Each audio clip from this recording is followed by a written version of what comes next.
Saya menyampaikan pertama ya, apresiasi yang luar biasa kepada emak-emak ya, dari Aliansi Rakyat Menggugat. Puluhan tahun yang lalu diskusi seperti ini itu hanya ada di kampus-kampus. Jadi kita diskusi bedah buku di taman-taman kampus. Itu tahun-tahun 80-an. Ketika kita masih melawan rejim Soeharto. Itu tahun 80-90. Puncaknya 98. Akhirnya Soeharto jatuh. Jadi yang emak-emak lakukan ini sebenarnya hanya pengulangan sejarah saja, ya kan? Ada kegelisahan ya. Setelah 22 tahun reformasi berlalu, apa yang diharapkan kawan-kawan dulu untuk reformasi sekarang jauh dari harapan itu ya. KKN ya, yang dulu menjadi ikon perlawanan kita melawan Orde Baru, ternyata hari ini masih makin nyata kita lihat ya. Anaknya jadi wali kota ya, mantunya jadi wali kota. Ini lengkap ini. Sekarang ini kemarin adiknya kawin dengan ketua MK. Sedang kita tahu MK itu adalah pilar yang bisa menjadi filter terhadap demokrasi. Ini makin kacau ya. Jadi negara kita sudah menjadi seperti negara keluarga, bukan lagi KKN ya.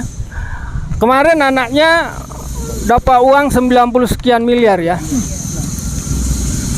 Apa itu? Itu apa namanya itu? Suap. Jadi itu KKN nyata hari ini kita lihat. Dan itu ada di lingkaran Jokowi. Nah, cuma memang harus kita pikirkan kawan-kawan ARM ini. Dialektika yang Anda buat itu sudah bagus ya. Telah memberi efek kepada bangsa dan negara kita ya. Kemarin ada mahasiswa turun, ada buruh turun, ada emak-emak turun ya. Itu luar biasa. Itu kalau tidak ada Aliansi Rakyat Menggugat, emak-emak yang turun secara simultan ya, selama 28 kali sekarang ya. 29. Sudah 29 kali. Dalam waktu 5-6 bulan itu luar biasa. Itu kawan-kawan aktivis banyak yang merasa heran, menanyakan kepada saya, itu ARM siapa sih pemodalnya gitu loh. Mereka sanksi gitu loh. Kok ada emak-emak, sekumpulan emak-emak yang simultan turun ya, dengan berbagai macam isu yang tidak dilakukan oleh orang lain, ya kan? Nah ini luar biasa. Nah ini yang saya bilang. Cuma memang dialektika ARM itu harus kita jaga, karena ini dalam berjuang itu ada turun naik, ada fluktuasi. Nah itu harus Anda jaga. Nah ini ada diskusi bedah negara. Kalau saya bilang ini bukan bedah buku ya, ini bedah negara. Ini luar biasa. Ini dalam bentuk variasi dialektika yang Anda lakukan untuk tidak jenuh. Nah ini bagus. Nah, cuma memang gerakan ARM ini harus juga melihat momentum ya. Harus juga melihat momentum. Momentum kita sudah ciptakan Jokowi mundur. Itu tidak ada yang berani pakai itu, ya kan? Faksi-faksi lain yang mau gabung ikut demo sama kita, nggak ada yang mau gabung karena ada Jokowi mundur, ya kan? Nah, mereka lebih parsial kepada demo-demo atau aksi-aksi yang sifatnya tidak menjurus kepada fundamental persoalan bangsa kita, ya kan? Ada banner kita kembali ke jati diri bangsa kita, kembali ke Undang-Undang Dasar 45.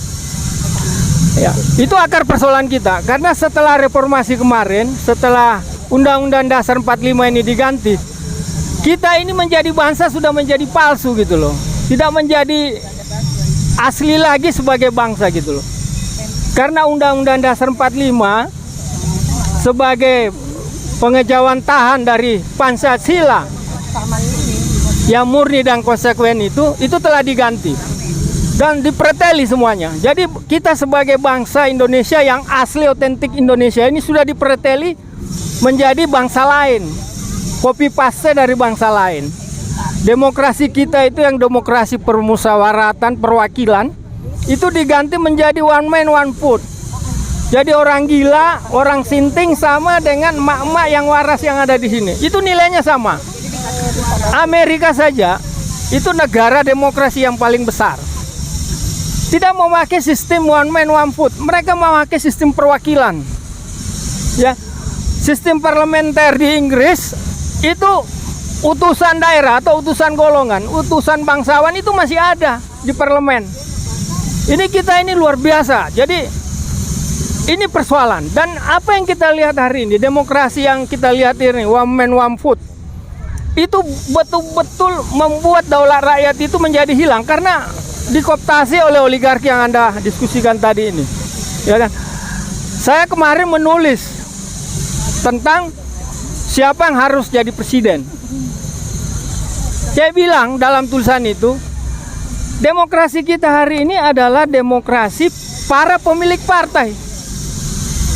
Itulah logika 20%. Partai tidak mau pemimpin Indonesia itu di luar dari partai itu, lingkaran partai itu. Kalaupun ada, adalah orang-orang yang bisa dikooptasi oleh kepentingan partai. Itu yang saya bilang istilah boneka. Nah, ini harus kita lawan. Karena apa? Kalau kita punya pemimpin tidak merdeka, dia hanya menjadi boneka oligark dari para partai, maka pro rakyat itu, ya, pro kepada kepentingan rakyat itu tidak ada. Itu hanya ada pada pro kepentingan para pemodal, para pemilik partai. Ya, pemilu kita ini mahal, ratusan triliun. Biayanya ratusan triliun. Untuk menjadi seorang gubernur saja itu triliunan. Apalagi menjadi seorang presiden. Itu duitnya dari mana? Partai-partai tidak punya duit. Pasti mereka cari pemodal. Siapa yang mau jadi investor? Karena ini menggerakkan massa yang begitu banyak, itu uang luar biasa. Nah, ini yang harus mama perlu perhatikan, bahwa ada kesadaran dari emak-emak bahwa persoalan bangsa kita ini bukan persoalan hari kita hari ini, tapi persoalan anak cucu kita besok.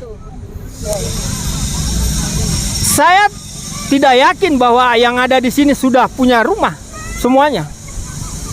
Kita masih sulit. Kita saja nggak punya rumah, gimana anak kita? Sementara ada segelintir orang punya tanah jutaan hektar. Ada segelintir orang itu kekayaannya sama dengan 100 juta orang Indonesia yang miskin. Ada 4 orang. Itu hasil penelitian itu. Ini gimana ini Indonesia masa depan?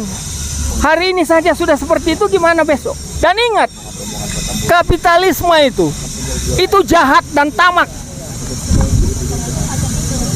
Ada yang menulis bahwa sekarang sudah kapitalisme global itu mengalami krisis. Tidak ada. Ketamakan itu tidak pernah berakhir sampai manusianya. Hanya berganti perang. Siapa yang lagi yang akan menjadi pemilik ketamakan itu? Jadi kenapa kita harus melawan itu? Karena kita tidak punya institusi, struktur yang berdiri tegak pada negara. Struktur dan institusi itu dimiliki oleh mereka. Siapa itu struktur itu? Struktur itu ada namanya trias politika. Ada eksekutif, presiden dan pembantunya sampai ke lurah. Ada legislatif, yaitu DPR. Senayang sampai di daerah-daerah. Dan ada yudikatif, lembaga peradilan. Itu yang menguasai. Tetapi kalau ini semua sudah korup, menjadi trias koruptika, lantas siapa yang akan mengawasi mereka? Siapa yang akan mengkritisi mereka? Ya Anda ini. Dan kekuatan massa aksi itu Anda harus ciptakan untuk melawan ini. Kalau Anda tidak punya massa aksi, ya, Indonesia ini merdeka karena massa aksinya Soekarno dan kawan-kawan. Itulah yang menjadi tentara, itu yang menjadi. Kalau Anda tidak menciptakan dialektika itu, berarti Anda diam, tunduk, atau bangkit melawan. Itu dalam teori survivalnya Thomas Hobbes itu mengatakan itu. Kalau Anda diam berarti Anda tunduk, ditundukkan. Tapi kalau Anda melawan, nah itu bisa bangkit kita. Nah itu teorinya begitu, sederhana sekali.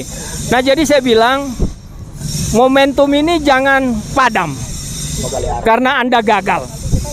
Tapi jadikan bahwa ARM ini adalah institusi sebagai antitesis dari institusi Trias Koruptika itu. Rakyat Anda harus bangkitkan, kesadaran itu Anda harus bangkitkan. Anda harus masuk ke kampus-kampus, Anda harus masuk ke majelis-majelis taklim, Anda harus masuk ke majelis taklim gereja-gereja. Semua Anda harus beri kesadaran dan edukasi. Bahwa kalau kita diam, kita besok, anak kita besok belum tentu bisa bekerja. Saya kemarin diundang mahasiswa BEM. Saya katakan itu. Anda yakin nggak? Kalau Anda selesai di sini Anda bekerja? Tidak ada yang yakin 100%. Tidak ada yang yakin. Ada yang yakin. Terus Anda kalau yakin Anda kerja iya. Terus Anda jadi bos langsung? Tidak. Jadi saya bilang, kesadaran perlawanan itu Anda harus tumbuhkan. Ya. Kesadaran perlawanan kita harus tumbuh. Karena apa? Dialektika alam jagat raya ini Tuhan ciptakan itu untuk membangun keseimbangan. Itu apa? Membangun keadilan. Kalau tidak ada ketidakadilan, ya seperti sekarang ini. Yang kaya makin kaya, yang miskin makin miskin, ya. Hutan-hutan habis semuanya, ya. Dibabat oleh segelintir orang untuk tujuan kapitalisme, untuk tujuan keuntungan mereka sebanyak-banyaknya. Bukan untuk kemaslahatan umat atau ekosistem yang sustainable, bukan. Tapi hanya untuk kepentingan-kepentingan mereka saja. Nah, ini yang harus kita Cuma saya bilang memang ARM harus makin hari makin cerdas, makin paham persoalan negara. Supaya Anda ketika mengedukasi, Anda itu bisa lancar, Anda itu bisa diterima, Anda itu bisa debat. Ya, Anda bisa debat. Dengan siapapun Anda bisa debat. ARM memang harus jauh lebih dibanding yang lain, harus banyak belajar, ya, diskusi, aksi. Ada satu lagi, advokasi. Anda harus mengadvokasi rakyat kita, ya. Banyak itu rakyat kita, seperti masalah wadas, itu Anda harus advokasi. ARM harus masuk ke situ, ya. Bicara soal kemiskinan, ya kemarin ada ibu-ibu, orang tua lansia, demi menebus anaknya ya di rumah sakit yang sudah meninggal, 3,5 juta mereka harus cari uang. Itu negara di mana itu? Anies Baswedan di mana itu? Ganjar Pranowo di mana? Jokowi di mana? Padahal itu konstitusi ngatur itu. Mereka itu masuk neraka semua nanti. Masuk neraka. Oh ada kamu jadi gubernur, rakyatmu miskin tidak makan mati gitu loh. Jadi itu ya, jadi kita harus yakin, seorang pejuang ya, itu harus yakin bahwa Allah selalu bersama dia. Allah akan Tuhan yang Maha Esa akan membantu mereka. Anda aktivis, tapi beda dengan pejuang. Pejuang itu dapat tidak dapat dia tetap berjuang. Ya. Dia mewarisi sifat-sifat kenabian, itu pejuang. Tapi kalau aktivis itu ada anunya. Saya umur sekian mau jadi ini, saya umur sekian mau jadi anggota dewan, saya umur sekian mau jadi komisaris. Itu aktivis. Kita bukan, kita pejuang. Kita aktivis bangsa dan negara ini. Ya. Ingat, Soekarno dan Hosyo Korominoto itu melakukan dialektika ya dari 1912 ya. Itu kita baru merdeka tahun 1945. 40 tahun lebih. Jadi jangan Anda berpikir bahwa yang Anda lakukan hari ini akan terjadi hari ini. Kalau itu terjadi syukur, alhamdulillah. Itu banyak variabel momentum yang harus harus bisa ada untuk melakukan. Tapi apa yang Anda lakukan hari ini adalah amal jariah Anda untuk di akhirat kelak. Itu Anda harus yakin. Karena tidak semua orang berpikir seperti Anda. Itu dalam Alkitab, dalam Al-Quran hanya dikatakan segelintir orang. Bangsa ini merdeka, bangsa ini beradab, alam ini berperadaban. Itu dimulai dari segelintir orang, tidak banyak orang. Yang lain itu hanya penggembira. Ya, semua peradaban besar di negeri ini, sejarah itu ditentukan hanya oleh segelintir orang. Dulu Soekarno hanya 9 orang di Gampenele, akhirnya kita merdeka. Yang lain ikut-ikutan. Ya, nah itu yang saya bilang. Jadi Anda harus tetap semangat, menjaga soliditas, ya, membuka diri, memperlebar, ya kan, membuka jarak. Kita jangan ada sekat-sekat karena kita sudah dikenal orang, lantas kita menjadi lebih hero dibandingnya. Tidak. Kita harus menjadi lebih wise, lebih rendah hati. Karena yang Anda urus ini menyangkut jutaan rakyat nasib bangsa Indonesia. Mereka juga pikirkan. Tapi ingat, mereka itu di atas. Lebih banyak yang diambil ketimbang yang diberi kepada bangsa dan rakyat. Anggota dewan itu gajinya ratusan juta, belum honornya, belum nyolongnya. Yang diberikan kepada negara apa? Omnibus Law. Itulah mereka itu. Makanya penjahat, lagunya Ayayan itu, lagu Porcis, lagu Wajib Porcis itu penjahat itu, ya itu. Jadi itu saja yang saya mau bilang.